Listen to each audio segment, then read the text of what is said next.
Frères et sœurs, quand vous lisez la Bible, dans l'Ancien Testament, frères et sœurs savent que le porc, peut-on en manger? On ne peut pas en manger. Car il est dit dans la Bible que le porc est impur. Donc on ne peut pas en manger. Mais dans le Nouveau Testament, peut-on en manger? On en mange quand le Seigneur à Madame dit. Ce qui entre dans le ventre et finit aux toilettes ne pose aucun problème. Le porc peut tremang. Alors par exemple, dans l'Ancien Testament, le serpent est aussi interdit. Mais dans le Nouveau Testament, tant que nous avons la foi, on peut manger du serpent tout de Madame. Dans l'Ancien Testament, Madame le lapin ne pouvait pas tremang. Mais dans le Nouveau Testament, mangez-en sans crainte. Dans l'Ancien Testament, le cheval ne pouvait pas tremang. Elle ne pouvait pas non plus. Parce que ces viandes, dans la Bible, étaient dites impures, on ne pouvait pas en manger. En manger rendrait souillé. Mais après que le Seigneur Christ fut crucifié, les apôtres ont ordonné d'en manger. Madame, une fois bien essert par le sang des animaux. Et la viande sacrifiée aux idoles. Toute viande peut mange. Tant que c'est avec foi, tout peut mang. Madame, une fois, quand Pierre priait, il a vu une nappe descendre du ciel. Sur cette nappe, il y avait beaucoup d'animaux impurs. Il y avait des porcs, des rats, des lapins, des chevaux, toutes sortes. Selon les règles juives, c'étaient des viandes interdites. Mais une voix dit Pierre, Pierre, élève-toi, tue et mange. Tu es laisse pour manger. Pierre dit, Seigneur, toutes sortes d'animaux impurs ne sont jamais entrés dans ma bouche. Alors une voix dit, ce que Dieu considère comme pur, l'homme ne doit pas le voir comme souille. Alors, qu'est-ce que cela signifie? Dans l'Ancien Testament, beaucoup de viande d'animaux était interdite. On pouvait manger du bœuf et de l'agneau, et du poisson avec nageoires et cailles. Ce zèle, Dieu les jugeait purs. On pouvait en manger, mais beaucoup d'autres viandes étaient interdites. En manger rendrait souille, rendrait impur. Alors aujourd'hui, frère Heber va révéler le mystère aux frères et sœurs, buff et porc. Buff, porc, agneau. Le buff et l'agneau, sans inclure le porc. Le buff et l'agneau symbolisent ceux qui croient au Seigneur Jésus. Le poisson avec nageoires et cailles symbolise aussi ceux qui croient au Seigneur Jésus. Ceux qui croient au Seigneur Jésus sont des personnes pures. Tandis que le porc, le chien qu'on ne peut manger.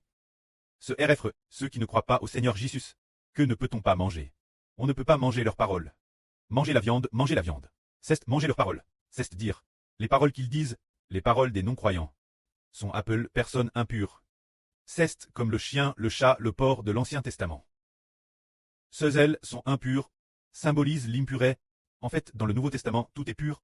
Rien n'est impur. Cela symbolise les non-croyants. Les non-croyants, leurs paroles peuvent-elles tremanger? Elles ne peuvent pas tremanger. C'est comme maintenant le frère Ashbert et le grand prêtre. Les paroles prononcées par le frère Ashbert peuvent-elles tremanger? Elles peuvent tremanger.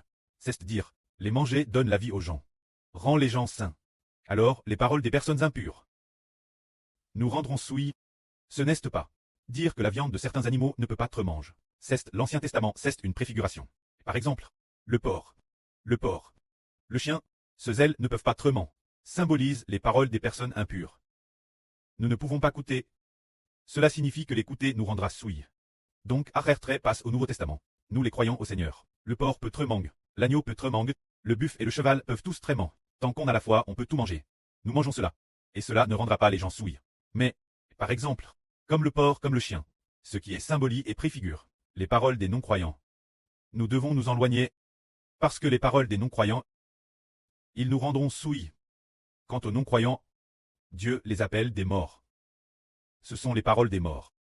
Nous devons nous en éloigner. Dans l'Ancien Testament, si quelqu'un touche un mort, une personne décédée, si nous touchons son cadavre, nous serons impurs.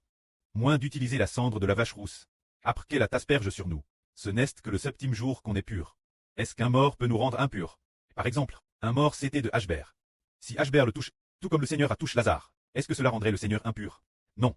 En fait, les morts de l'Ancien Testament préfigurent les non-croyants du Nouveau Testament. Les non-croyants, si nous toyons des non-croyants, cela signifie que l'on se souille pour 7 jours. Moins que nous puissions entendre l'encouragement de la vache rousse, ou bien recevoir ses prières pour nous, ou que notre prêt nous est purifié. Alors seulement nous ne serons pas souilles. C'est dire qu'il faut soigner des non-croyants. Tous, les viandes qui ne peuvent pas manger, les viandes que l'Ancien Testament dit ne pas pouvoir manger, symbolisent les paroles des non-croyants. Pour que nous nous en éloignions, que la gloire soit auprès et au Seigneur. Amen.